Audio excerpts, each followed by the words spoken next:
Welcome to Gold Derby. I'm senior editor Denton Davidson here with Tamara Tunie, who plays Cissy Houston, the mother of Whitney Houston, in the biopic in theaters right now. I Want to Dance with Somebody. Tamara, Cissy's a legendary gospel singer in her own right, and she had some pop songs that weren't as successful as maybe she wanted them to be. When you went into this project, what surprised you or maybe impressed you the most about Cissy Houston? I would say what impressed me the most and what I learned, because I did a deep dive on Cissy, reading both of the books that she had written, one an autobiography about her own life, and then, of course, the book that she wrote after Whitney passed away to just set the record straight on her relationship with her daughter, Whitney Houston. I mean, what I learned so much was how how music was such a part of her life from the time she was a very young child. Her family was steeped in music, and where they came to um, become the group, the gospel singing group that they were, that she was as a teenager, and the influence that the religious music that wasn't necessarily the Baptist music, but that was more the charismatic music that she and her younger siblings were drawn to, and then they just started singing at home, and the family organically learned that this was a very talented group of siblings that then became quite famous gospel singers. So that was something that I didn't really know, and so it was a surprise to me. And I mean, she was a very religious person, and we see that in the film. And she's also very strict in how she teaches Whitney how to sing, how to perform. That's one of the early scenes is you have with Naomi is you're really telling her how to sing. Right. I'm curious what that was like acting out that scene. And I also wanted to know, Yes. since you're a performer, did you have a sissy in your life? Did you have someone like that Well, when you were growing up? I'm so glad you I'm so glad you asked that because, in the scene that you're referring to, Sissy is saying, learn the melody first.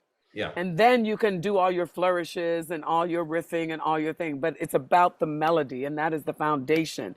And I had a friend and mentor named Luther Henderson, who was a very famous orchestrator and arranger. He did a lot of orchestrations for Duke Ellington. He was one of the first Black Juilliard grads, like in the early part of the 20th century, and he was my mentor. And I remember him saying to me, you learn the melody first. If you know the melody, then you can do anything from there. And so when I, as Cissy, was sharing that with Whitney, it just resonated so pure and deeply with me, Tamara, because that was something that my mentor had taught me. How would you describe the relationship between Sissy and Whitney? First of all, I would describe it as deeply loving. I mean, deeply loving. I was able to find some video footage of Cissy and Whitney that was, in a hotel room, after or before a concert where they were just being themselves, and it was footage that actually Robin Crawford had shot, you know, and what that really showed me in that particular video was that was her baby. Whitney was her baby girl. She wished for a baby girl. Sissy had two sons, and then she became pregnant again, and she wished for a baby girl, and her dream was fulfilled with Whitney. And then for Whitney to be so extraordinarily talented, you know, was definitely, I feel, something that was Sissy being able to, share her knowledge, her talent, her gifts with her daughter, guide her, mentor her, but also watch in Whitney the dream realized professionally that Sissy never realized. At a certain point in Sissy's life and career, she put family first. You know, she was out on the road, she was, singing, performing, and at a certain point, she said, "No, my kids come first. So I'm not going to tour anymore, and I'll become a session singer. Where I can just go into New York, go into the studio, record, and come home, and the fact that she put family first and the children first, I think was pretty incredible. And then for Whitney to rise to the status and the level of extraordinary, iconic talent that she came, I think Cissy, I, when I look at footage of Cissy watching Whitney sing and seeing the pride and the love and the admiration that she had for Whitney, it moves me. It just moves me to tears. It just moves me. Yeah, I've heard people say that before this, they thought Cissy was jealous of Whitney, and I never Uh, thought, I don't get that impression at all. no, And there's moments that I think are really funny, and Cissy is part of the humor of this film. Like, when you're like, "I'm gonna whoop your ass," and that's one right. of the things I love is she takes control of the band, which is a true story that I've heard as well. Yes. What what was that like? Just kind of finding the humor in Cissy and being that sort of old school parent that Yeah. some people I, relate to. yes. I don't think that was difficult. And forgive me, I'm just getting over a little laryngitis, so forgive me if I'm having to clear my voice. But Sissy is so much like my own mother, you know? And what I see in my performance is a lot of my own mother. And my mother, though she was not a professional singer or actor, she was very talented. She was a talented singer, and she is and a talented actor. And I just want to go back to what you were saying, some people say Sissy was jealous of Whitney. I don't see that at all, because I know that in my own relationship with my mother and the achievements that I have, acquired over the decades of my own career, and my mother has never missed a performance of anything I've ever done. I mean, I was in London last year at the Old Vic, and my mother, for the first time in her life, flew to Europe, flew to London to see me in the play, and and even though my mother was a performer in her own right on like a community level, church level, um, she was never jealous of me, but she also lived vicariously through me. She also lives vicariously through me, because my achievement is her achievement. And I think that was the same thing with Cissy. And in the film and the humor that you refer to, I mean, I think it's real. It's like black mama humor. You know what I mean? It's black mama being real. You know what I mean? Black mamas don't play. It's like, look, do it. I'll whip your butt if you don't, et cetera, et cetera. And many people who have seen the film, and I've had so much response to the film, friends, family, and also just people on Facebook or in social media responding to my performance, and they're like, "Oh my God, some of the looks that you as Sissy give Whitney remind me of my own mama," et cetera, et cetera. So it's great to bring that level of authenticity that makes people laugh, that makes people Yeah. recognize, and I think that's why it's funny, because people recognize it. You're about the same age as Whitney, pretty Yeah, close. Do you yeah. remember, and you've been in this industry for a long time. Do you remember when she sort of emerged? I mean, do you remember first sort of recognizing her, and did you ever see her anywhere or meet her? Absolutely, absolutely. I never met Whitney, but yes, I moved to New York in the early '80s from Pittsburgh, so I was in New York City, and Sweetwater's was the club to go to, right? That's where so many Black performers were performing, and so I saw Cissy Houston at Sweetwater's, and I didn't know it at the time, but I'm sure that Whitney and Gary were her background singers that I saw, and then a couple years later, Whitney breaks out with her first single. And because I'm a former dancer and I was taking dance classes, you know, at Frank Hatchett's dance studio, et cetera, et cetera, and so many of the dancers in her videos were my friends and contemporaries. So I feel like, Whitney's trajectory and her journey, you know, I was along for it. I mean, I watched it. I evolved with it, and the music, her music was the soundtrack, of my life, particularly in New York City. So there was a there's there was a deep connection in approaching this film, and a level of, I want to say, responsibility in the most positive way that I brought to this project. I wanted it to be honest. I wanted it to be truthful. I wanted it to be authentic, and I wanted it to be respectful, and I wanted people to, walk away with, okay, they told a true story about this woman who not just was a musical icon, but was a human being, right? With flaws, with strengths, with triumphs, with tragedies. I mean, and I think we captured that in this film, and I'm so proud of this movie. I'm just so honored to be a part of it.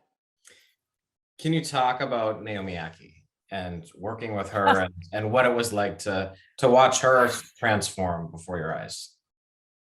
That girl is so incredibly talented and loving and brilliant. And it was so interesting because I was in Toronto working on the series C, the Apple TV series C, when I got the call about auditioning for this role. And, I put myself on tape and I sang and I did that. And then the next step was to do a chemistry test with the young woman who was playing Whitney Houston. And my question was, okay, how do you do a chemistry test when I'm in Canada and she's in Boston in the United States? And they said on Zoom. And I was like, okay, chemistry test on Zoom. Can that work? I don't know, but I'll give it a shot. So long story short, we got together and we got on the Zoom, and I met Naomi on the Zoom. And first of all, she was so humble. She was so humble. And when we got on the Zoom, she was like, "Oh, Miss Tunie, I love your work. I've been such an admirer of your work, blah, blah, blah." And I was like, "Oh, thank you, baby, whatever." And then we did the scene where the director, Casey Lemons, came off the Zoom camera, and the casting director turned off their camera. So it was just me and Naomi. And we played the scenes that we were given. And there was one very emotional scene. And we were practically climbing through the camera at each other because we were so connected and so connecting. And by the time we finished the scene, we were both in tears. The director came on the Zoom, the casting director, they were all crying. Everybody was just like, oh my God, we've never seen anything quite like that. So long story short, I get cast in the role. I go to Boston. We start to work together. And from the moment Naomi and I met in person, it was on. That's all I can say. It was on. The maternal thing was totally on. The love was completely there. The admiration for each other was completely there. The comfortability was completely there. And what I will say about Naomi is, as Whitney, she had to work with so many different incredible actors, whether it was Nafisa as Robin, whether it was Clark as her father John, whether it was me. And with each and every single person that she had to work with, her connection was so true and honest. And not everybody can do that. Yeah. Not everyone can do that, And I watched that in awe. Once I saw the film put together, I was like, wow, she is so there and so present and so like honest and real and authentic. And the relationships with all these different people are so spot on. Yeah. It was really impressive. And just to see the fan reactions, it's been extremely positive. I think the audience score of Rotten Tomatoes is 92% or something crazy. It's like the fans just love the film, and that sort of, speaks volumes. Just to wrap things up, last question, because um, you've been in this business, as we've said, for so long. I'm just curious what you have to say for, any up and coming actors. I looked back on your sort of IMDb page. It says your first screenshot was Spencer for Hire. Was that your first TV job? Do you remember what it was? And It really was. and what do you remember about that? And what advice would you give someone to have the longevity that you've had in stage and TV and film and of course SVU? I mean, we have to mention that. I mean, that was binge TV before binge TV was even a thing. It's so true. And thank you. And forgive me for having to adjust. The sun is setting where I am. My house is too dark. So I had to find a place where I could find some light. Um, God, Spencer for Hire was actually my first television show. So thank you for remembering that. Yeah, it's been an incredible long journey for me. Incredibly successful, a very robust career. It's funny when I say robust, people are like, "Oh, that's such a good word for," you know. And what I would say to any young person, what I often say to any young person who is, just starting in this business or just approaching it, I always say, and this is something which I had wish someone had said to me when I was, a young actor starting in the business. What is for you is for you. Don't compare yourself to anybody else. Everybody's journey is different. Everybody's career trajectory is different. Some people hit right away and fast. Some people, it's a slow burn and a slow build. But just stay true to yourself, and be authentic to yourself and trust that you are enough. And that what you have to offer and bring to the table is enough. And it will be right for the project that it is right for. And if you're auditioning for something and you don't get it, don't take it personally. It's not about you. There are so many other variables involved in the decision process and in the casting decision process. And if it's something that you don't get, it means it's not for you, but there is something just around the corner. And trust that and believe that. That's why you're a pro. Congratulations on the film. People watching this interview, go to goldderby.com, make your Oscar predictions, check out more interviews with the year's top contenders. And Tamara, thanks so much for speaking with me today about I Want to Dance with Somebody. Thank you, Den. It's been such a pleasure. Thank you for taking the time. I really, really appreciate it. And I hope folks will go see the movie and enjoy the movie and will be as moved and inspired by the film as we all were in making it.